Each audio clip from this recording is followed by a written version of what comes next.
Firstly, I advise everybody, if you're trying to trade longer term, which is where I think the alpha is, the real outperformance is because everybody's time horizon is short, yours should be long. All you need, there's a hack to all of this, is all you need is a secular trend. Try not to be the smartest person in the room. Try to be dumb. Where is the obvious direction over time? Because the obvious direction over time is where you'll make the most money. You can get smart around the bets there, but the obvious direction of the adoption of crypto assets is that it's going higher. Now, that adoption rate slows and speeds up over various periods of time. So you've got a tailwind, which is amazing, right? Why does the S&P 500 outperform value and stock picking? Well, because 86 million millennials are dollar cost averaging into a 401k. So you don't need to be smart. If you look at the global economy, which is the most obvious global economy in the world that you want to be long of for the next 15 years, 20 years, it is without question India.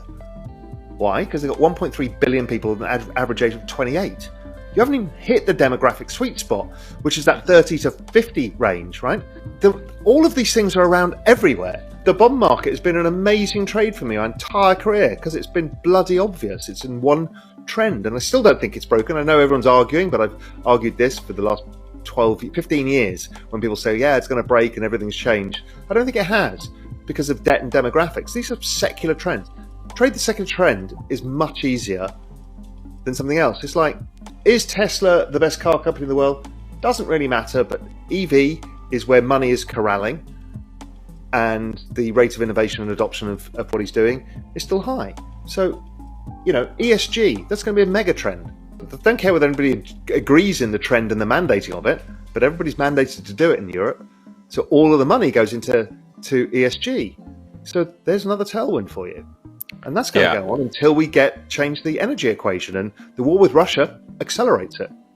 This is the biggest bet I've ever taken in my life, this whole Web3 bet.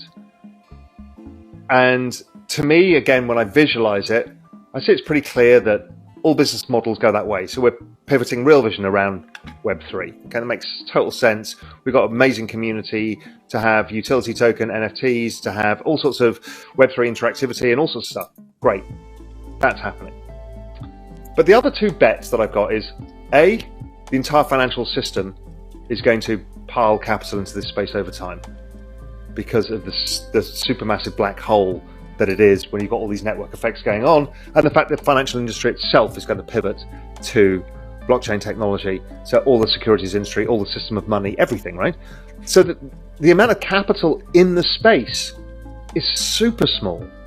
But I know it's coming because I know how this rule bit. It's the secular trend. So here's the secular trend, do that. So that's one business I've set up, and we'll be launching a whole bunch of initiatives around that.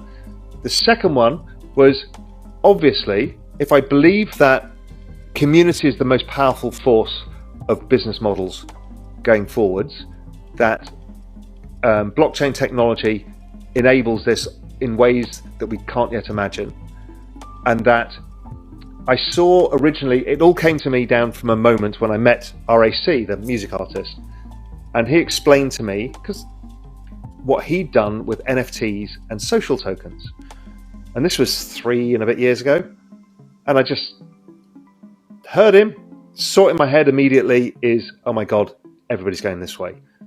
And so I kicked that around in the head, and then just was speaking to a friend I grew up with, David Pemsel. He used to be the CEO of The Guardian media group. He'd started a new business which was based around community, kind of marketing around putting together community technology and brands and that nexus. And I said, well, you're missing tokens.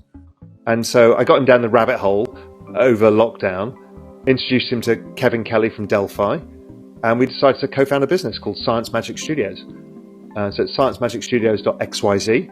And our basic theory is everybody is trying to tokenize from the ground up. We're seeing it in NFTs. Yuga's doing probably the best job of doing that. And they've gone from NFTs into the social tokens, which is my big thesis, which is how this plays out, because your digital sovereign state can have its own system of money. And that's what or system of value transfer. And that's what the social tokens are. And people haven't seen this yet, but it's going to come at scale. FTX was another one, which has been immensely successful. That's still $4.5 billion value of a utility token or social token, and ApeCoin being the other one. What is the value of Disney, their community, and the culture of Disney? Well, it ain't the $300, the $1 million, the $1 billion the stock's worth. It's probably a couple of trillion. It's probably one of the single most valuable communities on earth.